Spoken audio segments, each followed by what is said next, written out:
Good morning children, how are you? You watching my channel Study with Rajesh कल्याणा। आज हम पढ़ेंगे ऑक्सीडेशन एंड रिडक्शंस, जो अपना रनिंग में चैप्टर चल रहा है उसके बारे में। और आज हम पार्ट करेंगे नेक्स्ट, इसका जो पार्ट है। तो आप सबको आज 21 जून की बहुत बहुत बधाई हो।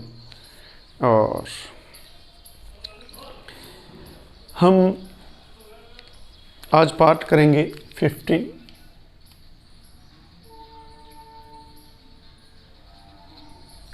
तो ज़्यादा समय को बर्बाद नहीं करते हुए हम शुरू करते हैं।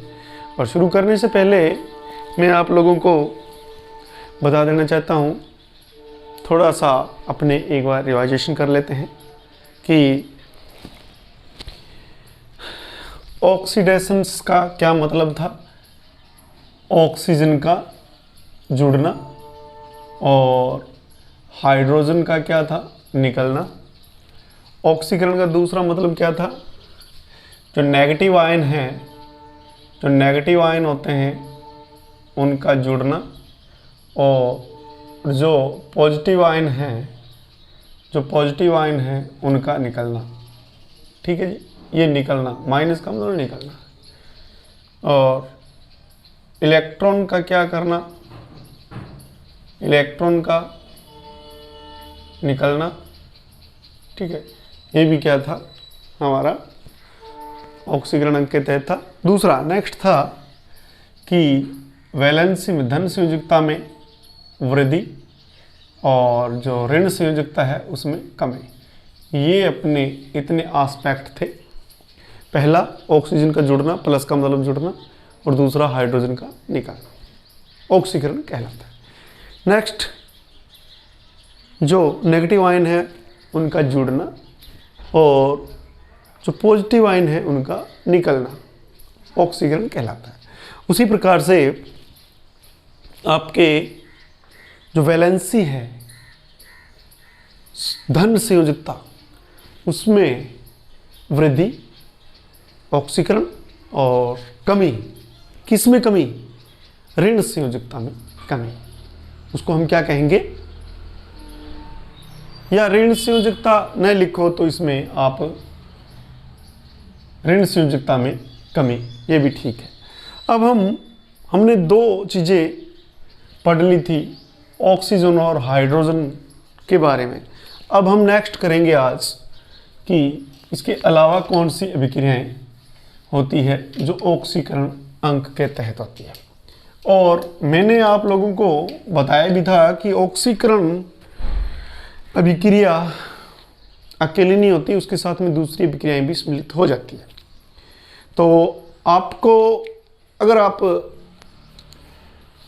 10वीं क्लास के स्टूडेंट हैं तो आपको मैं अंत में कुछ अभिक्रियाएं ऐसी करवाऊंगा जिनको आपको याद करने में आसानी होगी।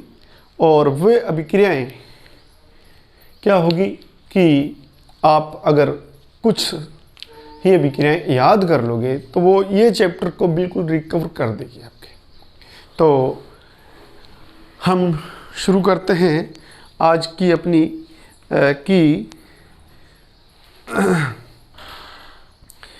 धनात्मक संयोजकता में वृद्धि। हमारा टॉपिक है तीसरा, वो भी ऑक्सीकरण कहलाता है। धनात्मक संयोजकता, धनात्मक संयोजकता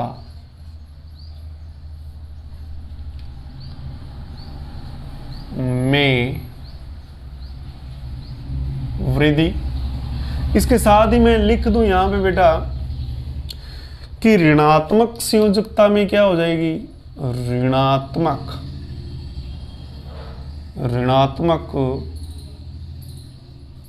संयोजकता में कमी। ऋणात्मक संयोजकता में कमी और धनात्मक संयोजकता में वृद्धि को भी क्या कहते हैं, ऑक्सीडेशंस कहते हैं। एग्जाम्पल लेते हैं हम। मान लो कि आपके पास Fe है। अब Fe में से एक इलेक्ट्रॉन, ये माइनस का चिन्ह है, मतलब एक इलेक्ट्रॉन निकल गया, तो ये आ जाएगा आपके पास Fe प्लस। इस Fe प्लस में से भी अगर एक इलेक्ट्रॉन और निकाल दें तो ये आ जाएगा आपके पास Fe प्लस 2। धन संयोजकता में वृद्धि हो रही है कि नहीं? यहाँ पे सॉरी, यहाँ पे Fe। अब इस Fe2 से अगर एक इलेक्ट्रॉन और आप निकाल दो तो ये आ जाएगा Fe3। समझ में आ रही है? तो ये क्या हो रहा है, धन संयोजकता में क्या हो रही है, वृद्धि। आप यहाँ पे कुछ भी ले सकते हो, ठीक है, सोडियम ले सकते हो, कोई और जो धनायन है वो ले सकते हो, तो कुछ भी तत्व आप लिख कर ऐसे ले सकते हो। तो कहने का मतलब एक एक इलेक्ट्रॉन निकला। अब मैं इसको यहाँ से इसको रिमूव करके अगर मैं इस चीज़ को ऐसे लिख दूं कि Fe प्लस 2 है और एक इसमें से इलेक्ट्रॉन निकल गया, एक इलेक्ट्रॉन निकल गया, तो इसका क्या हो गया, Fe प्लस 2 का Fe3 में क्या हो गया, ऑक्सीकरण हो गया।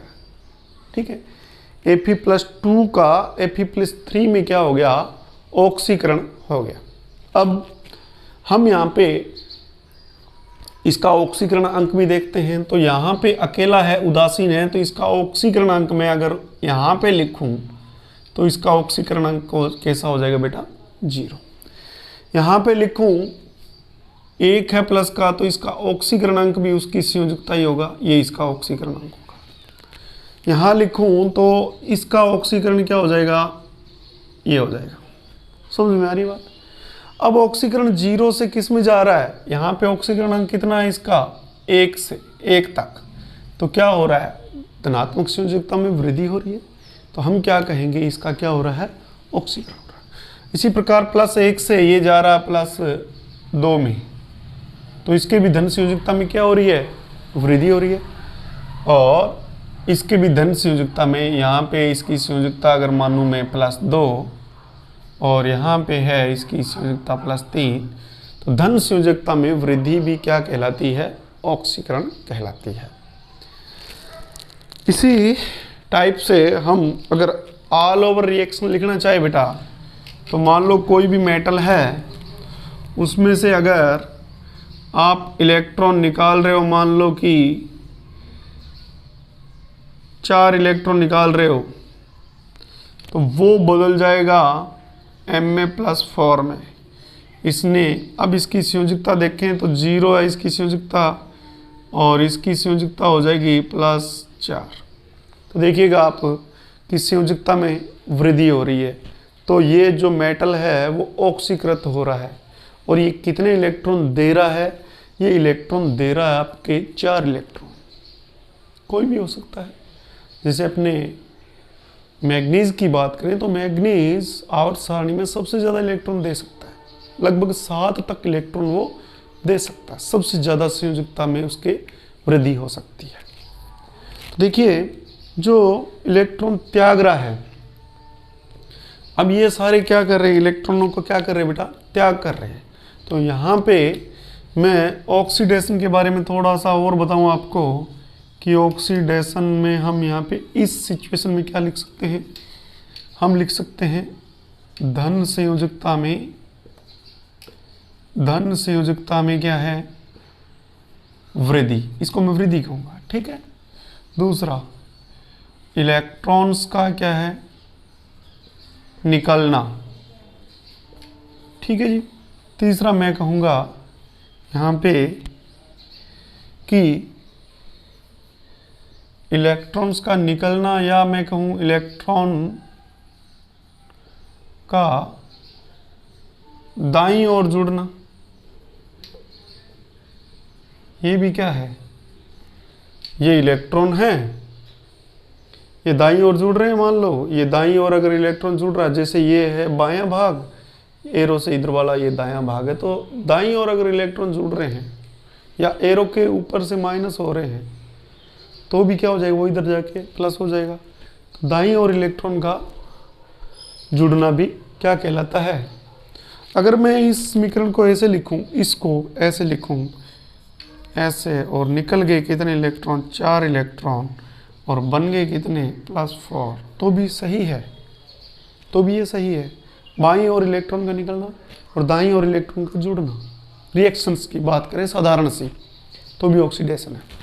अब जिनका ऑक्सीडेशन होता है और जो इलेक्ट्रॉनों का त्याग करते हैं वो अपचायक कहलाते हैं। ये बात ध्यान रखना, अपचायक क्या कहलाते हैं,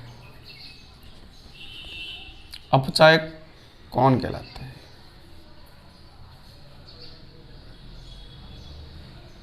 ठीक है, रिड्यूसिंग एजेंट जिसको बोलते हैं, तो अपचायक कहलाने वाले हैं जो तत्व क्या करते हैं, इलेक्ट्रॉनों का क्या करते हैं, त्याग करते हैं।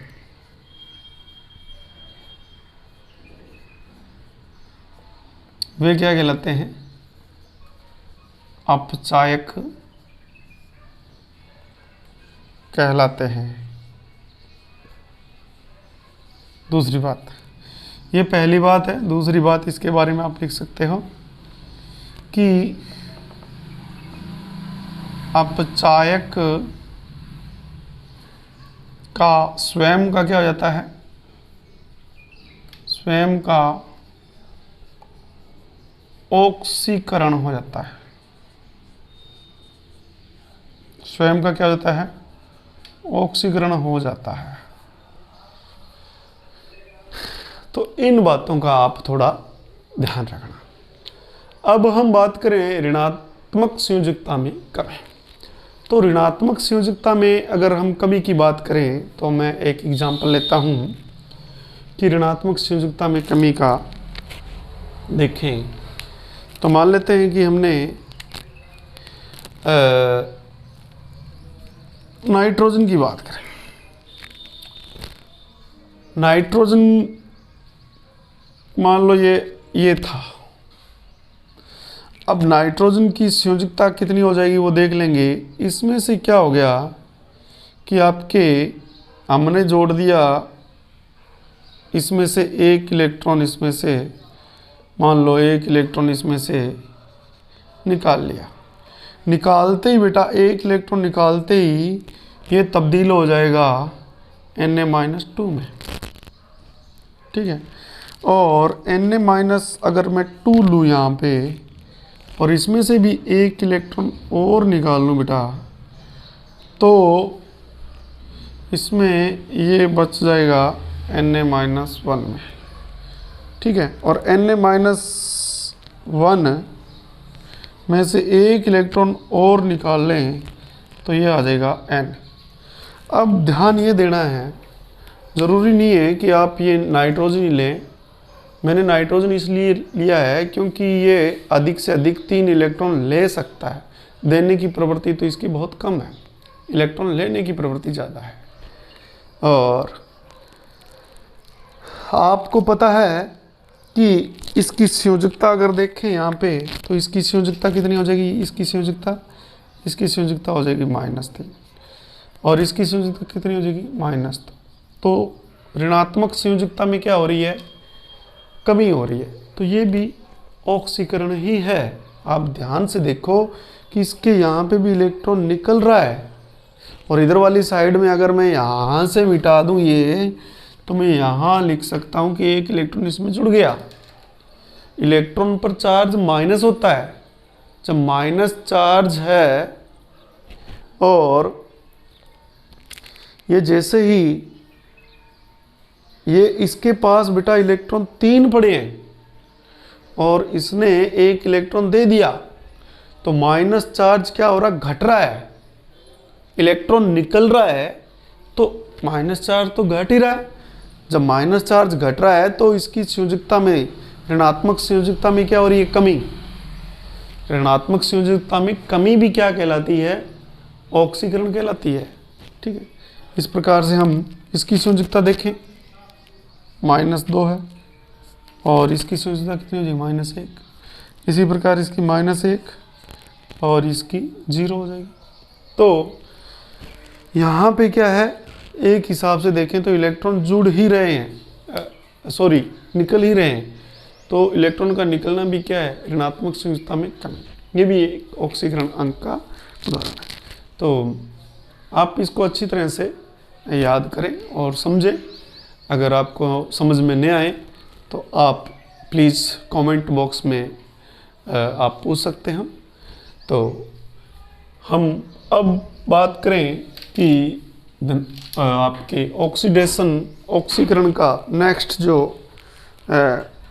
हाइड्रोजन की कमी। तो हाइड्रोजन की कमी भी क्या कहलाती है, ऑक्सीकरण अंक।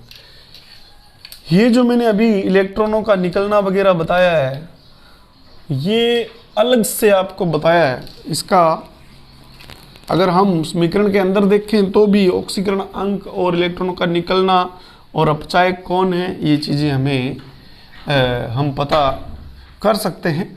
लेकिन अगर थोड़ा अलग बताएं तो आपको इजीली समझ में आ जाए, इसलिए मैंने इनको थोड़ा अलग डिवाइडेशन से बताया है। नेक्स्ट अब बात करते हैं हम कि हाइड्रोजन का जुड़ना, हाइड्रोजन की कमी। हाइड्रोजन की कमी में देखो ऑक्सीकरण कहलाता है, हाइड्रोजन की कमी भी ऑक्सीकरण कहलाता है। लो जी, हाइड्रोजन की कमी भी ऑक्सीकरण कहलाता है, या हाइड्रोजन का निकलना भी इसको कह सकते हैं। अब हम एग्जांपल लेते हैं कि हमने ले लिया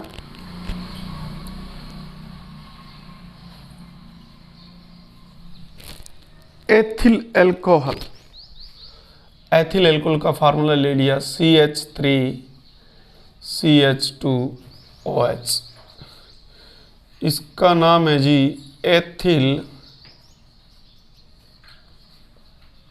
एल्कोहल। एथिल एल्कोहल, इसका एक नाम है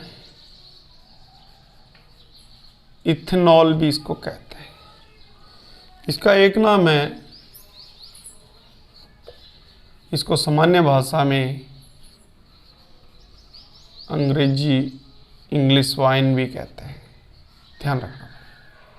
ठीक है, एथिल एल्कोहल, एथेनॉल। अब इसमें से हाइड्रोजन निकलेगा बेटा। अब इसमें से जो हाइड्रोजन निकलेगा वो, ये मान लो हाइड्रोजन निकल गया, आपने निकाल दिया।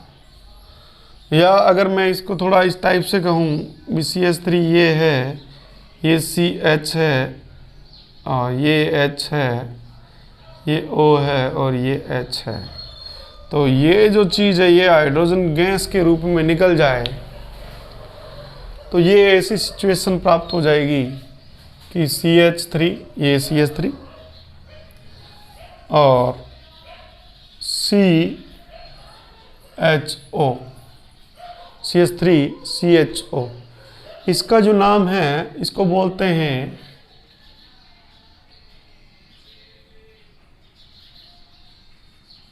एथेनेल। एथ कहते हैं जिसमें कार्बन 2 हो, और इसका एक नाम है एसीटैल्डिहाइड।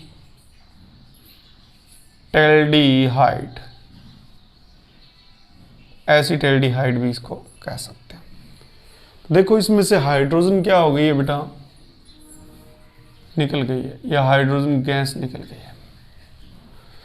अब अगर यहाँ पे देखें तो एथिल एल्कोहल जो है वो ऑक्सीकृत हो गया है गैस को त्याग कर, किसमें, एथेनॉल में। ये ध्यान रखना कि एथिल एल्कोहल क्या हो गया है, एथिल एल्कोहल हाइड्रोजन गैस को